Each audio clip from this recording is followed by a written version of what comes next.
Hey there, Irishman, this is Sean of Nintendo here, and welcome to episode 43 of Let's Interview. Guys, 3 months. Man, I'm sorry.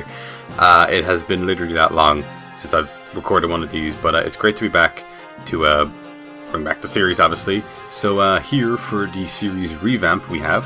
LuckyJack020. Hello, everybody. How are you doing today? Oh, I'm doing fine. Just hit the table. Gosh, move everything out there. I am doing fine. Thank you very much. So LuckyJack020 here was one of the people who left a comment in that video saying he wanted to be on it, checked out his channel, and you guys might like him. I'd say along the list of people we've had on this series, you seem to be one of the more chill and not hyperactive Let's Players that I've had on this channel before, which is a nice change of pace. I know a lot of people don't like the super speedy talks, so maybe if you guys watch this video you might like them. So we're going to dive right into the questions, and if I'm a bit rusty, it has been 3 months, so but we'll leave that aside. Okay. So we'll start off. We'll let you tell everyone a bit about your channel. All right. Again, I do mostly Let's Plays. I've dabbled a bit here and there into voice acting and some small projects here and there on the internet, and yeah, that's about it. And I don't really have a genre of game that I focus on. I just do whatever games I've enjoyed playing in the past. I have typically done more games, a couple years old, as opposed to the new releases and things like that. I'm wanting to see if I can move on to more recent releases, but I've been just sticking to some old classics I'm enjoying. It was actually excuse me. It was actually your Tomb Raider video, part 1 of that, which was the first video that I checked out. Oh, nice. And it brought me quite back to Stephen Plays. Do you know Stephen Plays? I've heard of him. Yeah, I don't think I've actually seen one of his recently, unfortunately. He did a Let's Play of The Last of Us, and it kind of had a striking reminder to that, because Tomb Raider seems to be that kind of game where even if you're doing a Let's Play on it and you're not commentating all the time, it seems to be okay, because the game itself almost kind of seems to envelop people in the video anyway, which is I found to be very interesting, because even when you weren't talking, I didn't mind, because I was like, oh, what's going to happen next? Is she going to get stabbed in the side again? I cringed at that moment. Oh, yeah. So, moving on to the next question, how did you come up with your YouTube channel name? This part, even when I looked over the question again earlier, was I know where I got half of the name from. So, this was back when I was in middle school, before I took on, foreign language class or whatever. I was in a computer tech class, and the computer tech class, the first day we started off, said, okay, we have ourselves this computer lab. You need to make yourself a username and a password and log on information and all that. I was like, okay, cool. They said, okay, for the password, it's a requirement. It has to have letters, numbers, all that jazz. And this is the first this was technically, I think, the first password I'd ever made. I wasn't really into computers at the time. So I was thinking, oh crap, I gotta come up with a password in the next 5 minutes. So, again, this is where I'm still, everything else is blurred around this point. I don't know exactly where Lucky Jack came from. People have said, oh, is it like that character from that Disney Home on the Range movie, Lucky Jack? I'm fairly certain that is not where Lucky Jack came from. I could always play it off like, oh, I was, Captain Lucky Jack, that one pirate from that one book I have not read yet. But I know for a fact the 020 came from the fact that the computer I was sitting at happened to be computer number 020. And I said, okay, I'll just add that as those are my numbers in the password, and thus Lucky Jack 020 was born. Whenever I come to this question, I always like to tell a little story about my old YouTube. Hang on. Excuse me. My old YouTube channel, which was Sean OD15, and which was Sean, my name, OD, which is initials for my second name, 15, because I was 15 when I made the channel, and that's simple. Nice. So, I'm gonna take a drink. And it's kind of cool. I don't do don't do cuts quite as well as I do in this, because try to cut out the coughing. Okay. Anyways, we'll move on to the third question. That is for your this one no longer applies to the backgrounds, because backgrounds are no longer on YouTube anymore. Yeah. We now have banners. And for the banner that we have on your channel, did you make it, or did someone else make it? For the banner, that one, let me look it over. Okay, so for the checkerboard thing, that one I just did a Google search for something Kingdom Hearts related and found that and said, hey, that'd be a cool background. Now for the my name and the lettering, that one I followed a tutorial I saw online using Adobe Illustrator to emulate the Kingdom Hearts font for my name, and that was basically the banner. I wanted something simple, whatever. You like Kingdom Hearts, do you? Oh yeah, big fan of that. Alright, so who inspired you to start making videos, if anyone did? Probably Nintendo Capri Sun was the most influential, the major influence. Again, tripped on my words here. The major influence was Nintendo Capri Sun. The first Let's Play I ever saw was Carl101 with his Pikmin Let's Play, and there's a whole thing about that, but I'll skip over that for now. But yeah, it was Nintendo Capri Sun that I found later, and he just made it look so fun and so just to be in that whole mindset of playing the game and being able to help people connect with each other. That it just seemed like such a rush to me, and I really wanted to see if I could pursue that. So that's what inevitably leading me to making the atrocity that was my first ever Let's Play. It was literally like I didn't even have a microphone back then. I just had one of those voice recorders that they used, and like you hit a button on this little thing the size of your like phone. A tape recorder. It was like a tape recorder, but even smaller. Like it was like the width of like 2 fingers, and you would hit, and I was horrible at editing too. So every time I started, you hear this like of me moving the mic before I even started talking, and it was me playing Mega Man of all things that I sucked at first. So there was really like 1 or 2 parts where I accomplished nothing. I feel horrible, but I keep it on there so I can always remind myself, hey, I'm not gonna go back there again. Yeah, the same thing on my old channel, LuckyJack020. The first Let's Play, I guess you could almost call it. It was of Metroid Fusion, and this was back before I knew it was actually called Let's Plays. And how I was obviously, I had a camera, I didn't have a recording device. I had a camera pointing at like a Game Boy Advance SP, and balanced on 2 Jenga blocks in front of it, and the camera could only ever record straight for 3 minutes. So every one episode was 3 separate videos. And then it was just like there'd be little pauses in between. Yeah, there'd be like actually I didn't even know about the video editing software at the time, like not even Windows Movie Maker. So it would be like Metroid Fusion. Episode 1, Part 1, Episode 1, Part 2, Episode 1, Part 3. So it's like a set of things. Oh, okay, I gotcha. three individual videos for what effectively was one video. So anyway, we'll move on to the next question. But as far as Let's Playing has been concerned for your channel, how do you feel it's been going so far?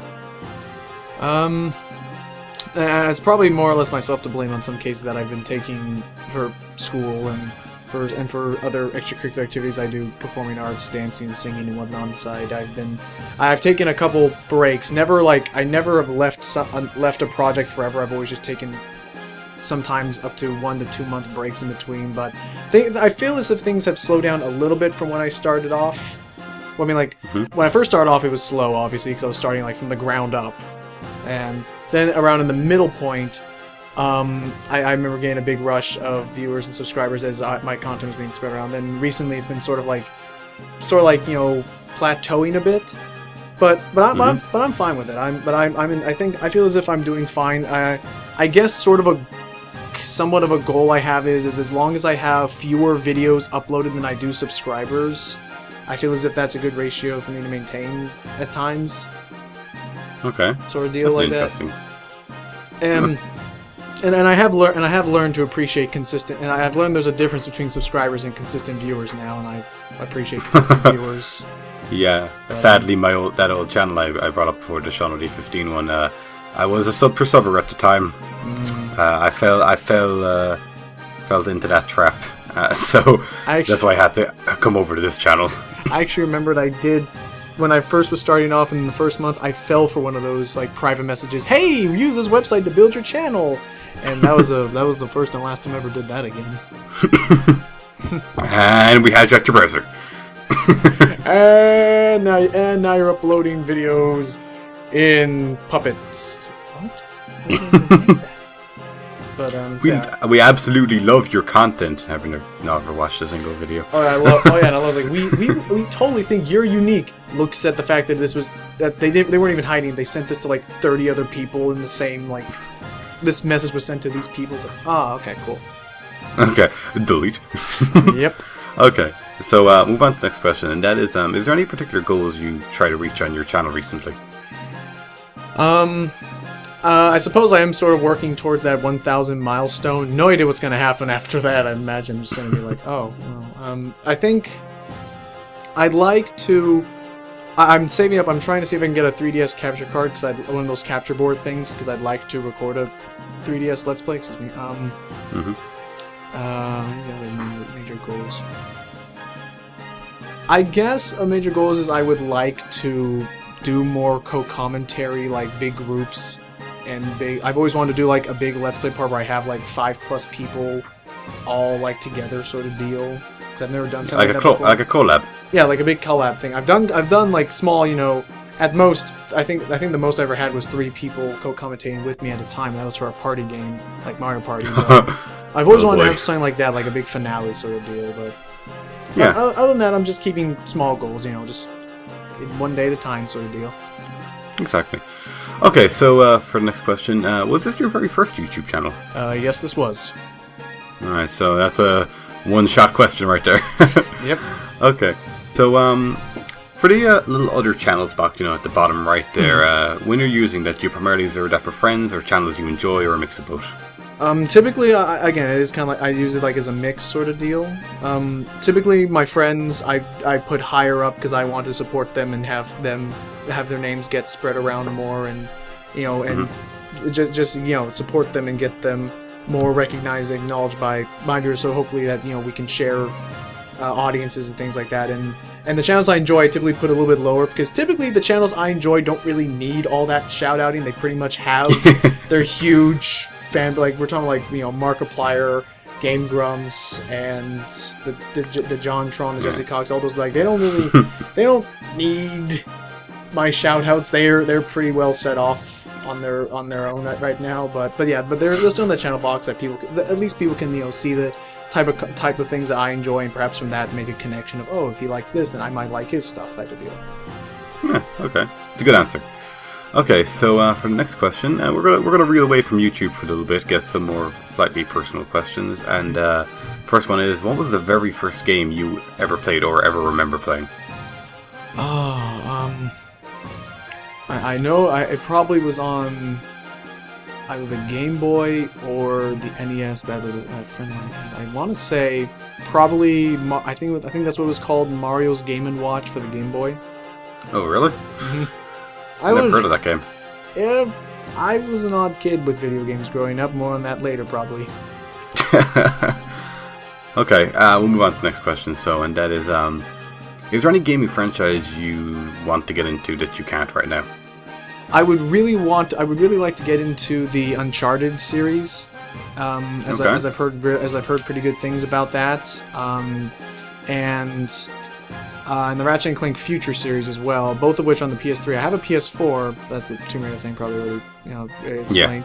But there is no reverse compatibility. I hear that they are creating something called PS or Sony PlayStation Now or something like that, where they're going to be able to, where you can stream PS3 games and PS2 games to your PS4, and through that I might be able to get into the franchise. So I've heard good things about Uncharted, and I'd like to see them for myself. Okay. So for the next question, what is the worst game you ever played? Oh, I totally know this one too. Actually, no, I think it's a tie. Actually, there were two. One probably for the 360 that I played was Epic Mickey 2: The Power of Two. Unfortunately, I just because I really enjoyed the first Epic Mickey, and I was going into the sequel. I remember I pre-ordered it because I was so excited for it, and it was a literal train wreck, because from what I first heard was that it was a half-finished game.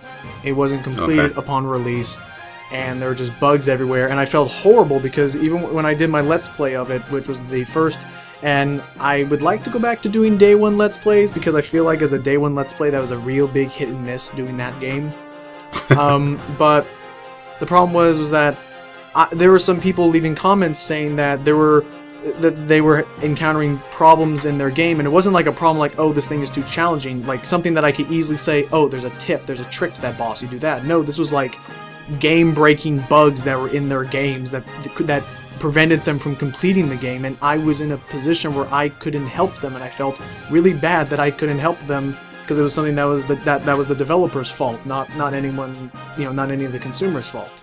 Yeah, they weren't just missing something in the game. No. They were like genuinely getting like stuck behind a wall that they shouldn't have got stuck behind. Yeah, exactly. And the second one, I'll say quickly. Speaking of train wrecks, oh snap! Transition.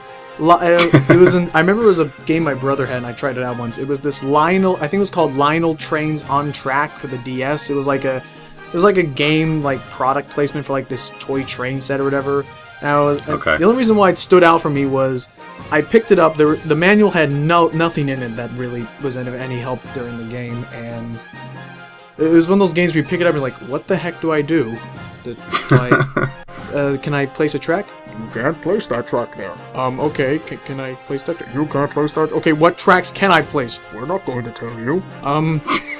And there was like a menu thing and everything, but there weren't any words next to the symbols on the menus. Now I'm trying to like translate hieroglyphics, like, okay, what symbol was there's a train on top of another train? What did the developer want that to mean? So, yeah, those will probably be my two games that I just... By worst game, I mean not... Because I've also played Sonic 06, but by worst game, I mean it's a bad game and I just did not have fun playing it.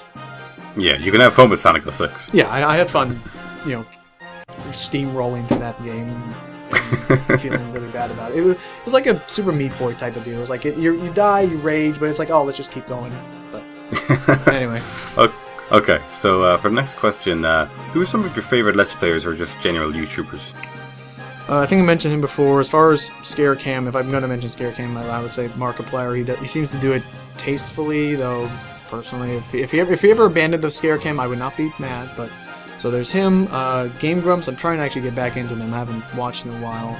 I actually really have been enjoying the Retsupray channel. Oh. Have you heard of the Retsupray channel?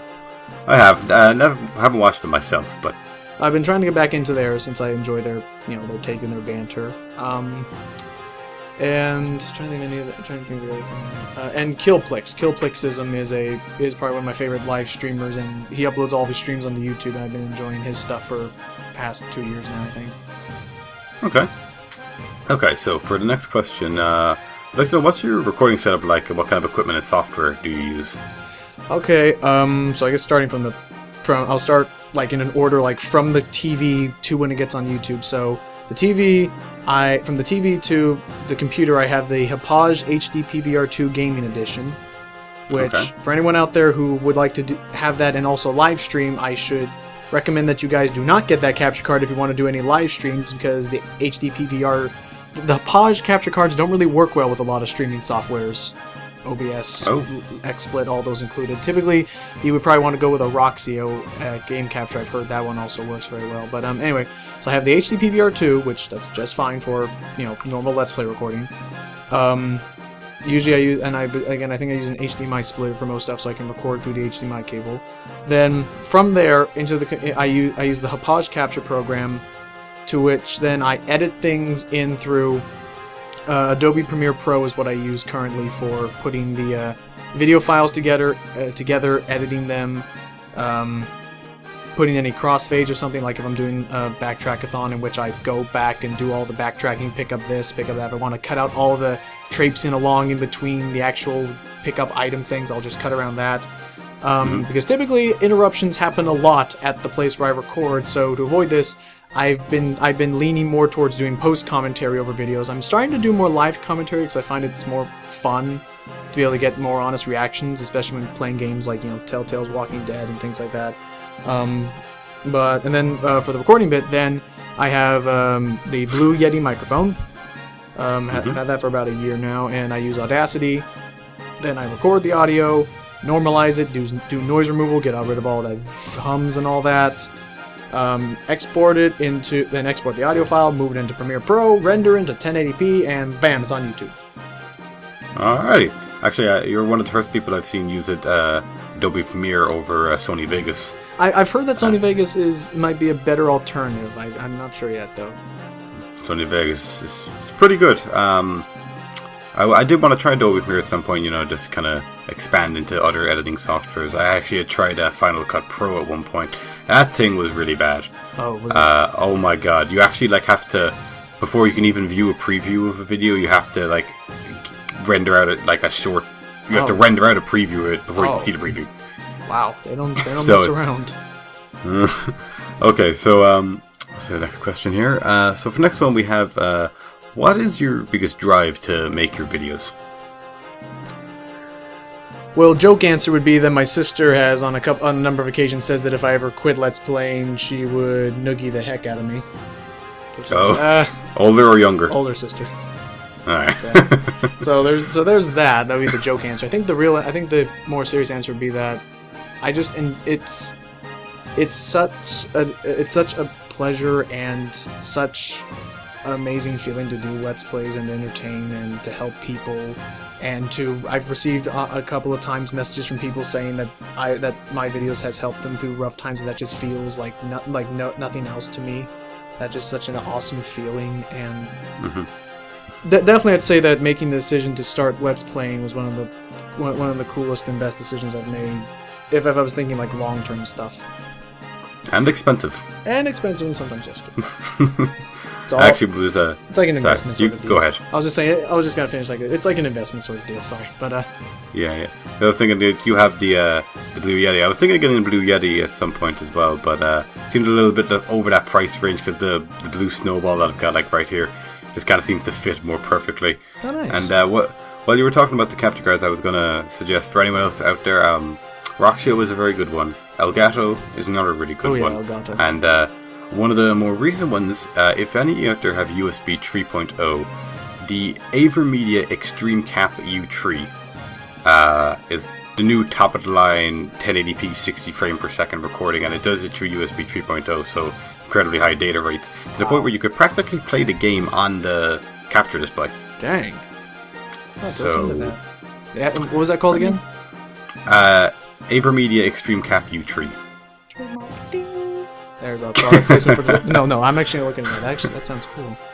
I'll link in the description box for any of you guys who want to see that, and I'll link that to you at the end of this conversation. But let us move on to the next question, and that is, what's your favorite Let's Play that you've done or are currently doing? I think my favorite Let's Play I've ever done was probably the Kingdom Hearts 2 Let's Play I did, because that's one of my favorite. That's probably is my favorite PS2 game to date right now, and B, that was my big it was one of the biggest projects I've ever had to pull together, which was, and technically it was borrowing from a friend of mine, Wired Spartan, who when he was starting off with his Kingdom Hearts 1 LP, what I did was, for anyone who has not played Kingdom Hearts 2, there are a number of worlds that you can go to. There's they're areas, you go to this world, you finish up, go to the next world, and my idea was, or his idea that I've been borrowed as well, was to have a new co-commentator for each and every world. So for the first world, I'd have one co-commentator, a friend or viewer, support, or someone like that. Second one, new one. Third one, new one, and keep this cycle going until I think at the end I had roughly over 15 co-commentators that helped me with that project for over, I think, roughly 8 hours or so footage, which was a huge rush. And it was incredibly stressful trying to schedule between time zones of 8 different countries and 7 different time zones. But just at the end, just seeing the whole finished product, it was amazing to see it all finally culminate and go out there. And I definitely think it's one of the most successful things I've produced so far. Actually, had reminded me of a couple of times I had attempted to do a Let's Play of Ocarina of Time. Legend of Zelda Ocarina of Time, because that's almost like a Let's Play almost every Nintendo person always has on their channel.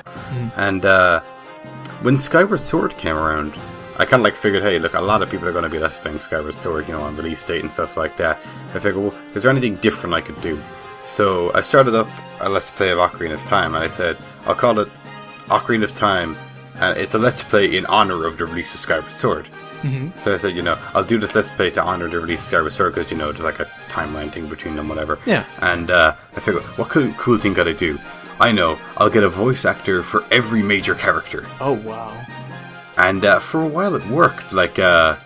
it was blowing up pretty fast. Like every episode was getting like over 2,000 views because I had all these different people who were involved with it, and as a result, they were sharing it with other people. You know, it's like, hey, I voice acted in this and blah blah blah blah. I almost even got Nintendo Capri Sun to do Ganon. Oh. Almost, but that didn't pan out very well, unfortunately. Unfortunately, then that project did end up coming to a halt. College, obviously got in the way, and having, like I said, people from different time zones to try to get their voice acting for stuff didn't really pan out very well. Oh, sorry, internet connection problem came up on Skype. I thought I lost connection. Oh no, yeah, I'm fine. I'm just that was a bit odd. Okay, so we're back, everybody. Yeah, we're back. Okay, so for the next question, what's your most memorable moment from any of your videos? I would probably be a tie. One of them was having actually Nintendo Capri Sun co-commentate on that Kingdom Hearts 2 project. Ooh. Which that was nice. Interesting. And that really sort of a cool thing, since he's the guy who got me into it. And the second one I think was probably doing the Mario Party run with basically just a bunch of friends or whatever. It was like, it was so fun just to have us all be playing the game and realize, oh my gosh, we're all having fun, and I don't know why, I just getting caught up and almost lost within all the magic and the excitement of playing games and just having a good time. And that was like one of those things, was like, this is why I enjoy doing Let's Plays, for moments like this. Okay. And I'm pretty sure you've actually already answered this question earlier, but is there any regret you have with any of your past Let's Plays? Is there any... Did you hear me? Yeah, sorry. Could you repeat that one time? I cut out, did I? Yeah. Just a bit in the beginning, that's all. Is there any regret you have with any of your past Let's Plays? Probably doing the I'm pretty sure you answered that. Yeah, one of them was starting so soon without any preparation to Mega Man. I should have done research and learned of actual audio techniques and not have done in such a touch and go method. I remember in Jak 2, I made a promise, I'm going to totally get everything 100%, and I unfortunately had to at the end say I couldn't get everything because there were just some challenges I couldn't face, and it was more on me than it was more on my ability that I just couldn't complete the challenges. Not that the developers made too bad challenges, just I couldn't meet them, and I felt bad about that. And again, with Epic Mickey 2, I really should have done research on it before pre-ordering and doing a day one Let's Play of it, just to realize that, oh, this is not as good as I thought it would be. Alright. And that covers up regrets. This right now. Internet connection problem thing keeps appearing on Skype. Yeah, that's starting bugging me out a little bit. Okay, we'll truck through it. Okay. For the next question, we'd like to know, what's your opinion on the Let's Play community as it stands today?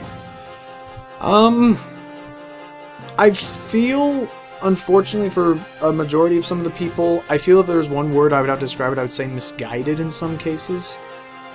Okay. And that a lot of people, and I totally understand the vibe, it's easy, some people, because the barriers of entry into Let's Playing are so low now, are non-existent, that anyone can do it, which is an awesome thing, but a lot of people are doing, I want to say that there are some games that can't or shouldn't be Let's Played. That's what I'm going to say. If a Let's Play, and I totally understand that it's a popular franchise, and I'm gonna get ready for people to start throwing things at me. That I don't really understand Minecraft Let's Plays a whole lot, or World of Warcraft Let's Plays or things like that, because these are games that will never end, and so these are Let's Plays that will never end and go up to part 300 or 600, and it's like, I feel as if there should be a definite beginning and end to a Let's Play, so you can move on to new projects, have more variety and things like that. Yeah.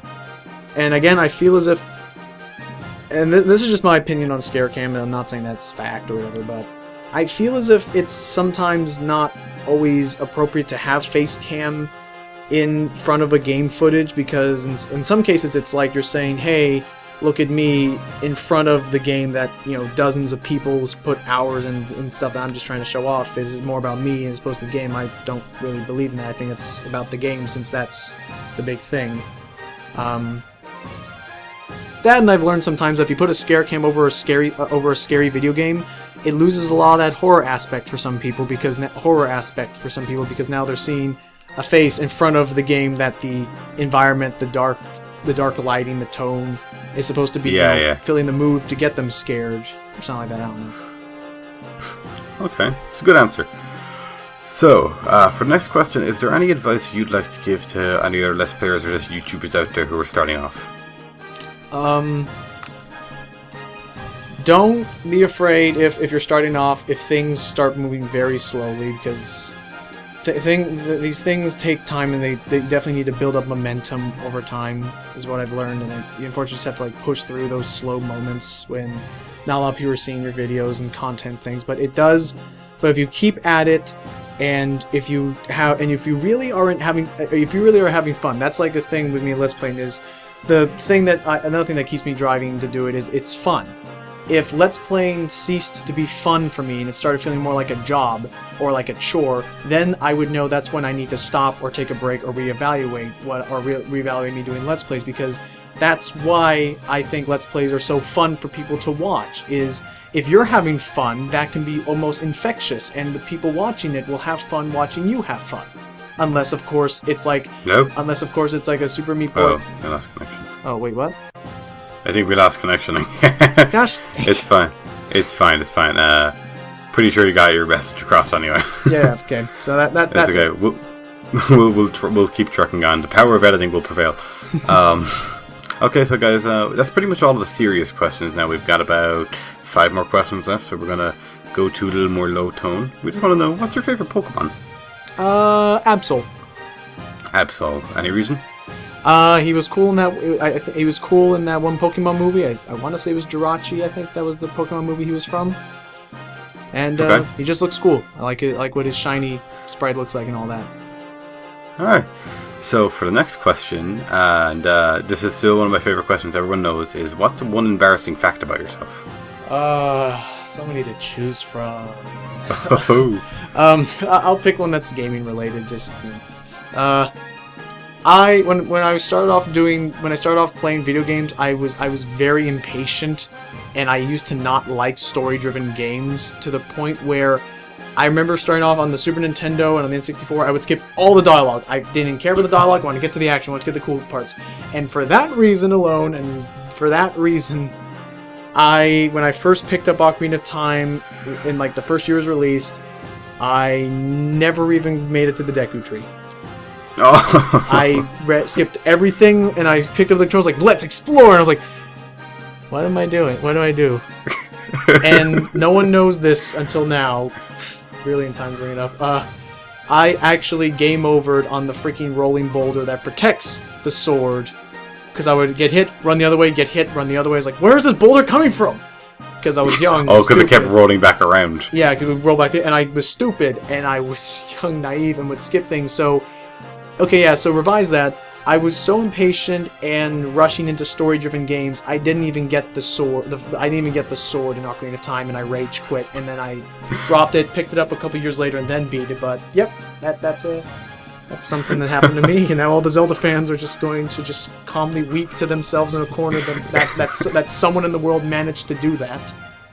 Well, actually, to be fair, the first time I played Ocarina of Time, I couldn't find a hole to get into the boulder. Oh, that one with the wall. So, yeah, I couldn't figure out how to get into the hole the first time I played it. So, okay. I don't know if that's. I think that's probably worse. I actually had to have a friend help me. Oh. Okay. Anyways, move on to the next question, and you know what? This is actually kind of, funnily enough, relevant to that little print screen, that comment I showed you earlier. Yeah. And that is, what is your favorite curse word?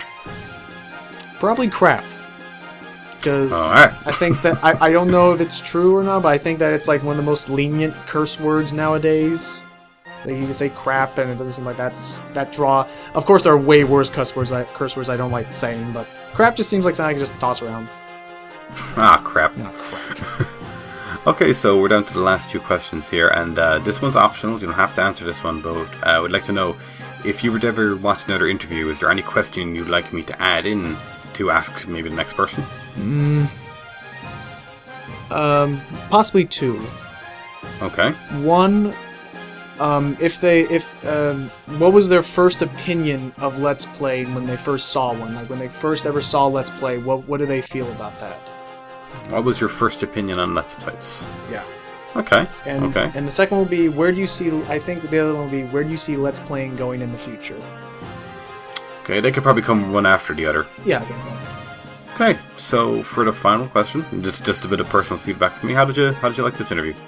I thought those were very fun. Skype, internet issues being a jerk was not appreciated. Skype, but yeah, and to be fair, this is also the first interview I've ever been in of something like this. But it was just fun, and it was nice to be able to get to learn more about you, and for hopefully people to learn more about me. And I'm looking bada bing, bada boom. Yeah. Okay, so for everyone at home, thank you so much for watching and sitting through the episode to revamp the series. It's very good, glad to be back. This is probably the latest I've recorded a video in quite a while. In fact, it's almost like 22. It's 22 Saturday over here. Oh, jeez. And so time differences can be a thing, but don't worry about it, guys. So thank you all for watching. Lucky Jack, thank you so much for being on this. No problem. Glad to be here. So if you guys are interested, definitely go check out his channel. Link in the description box below to his channel. Twitter if you have one. I don't know if you have one. I have a Twitter, but I rarely post to it, unfortunately. I probably should get back on that. We'll throw it down there anyway. Okay. And also to that AverMedia Extreme Cap U3 that we mentioned earlier. Mm-hmm. You guys should definitely go get that if you can. I know I'm saving up for that myself. Excuse me. I'm going to wrap this up before my throat throws itself out the window. Thanks so much for watching, guys, and we will see you all in the next one. So bye for now. Bye.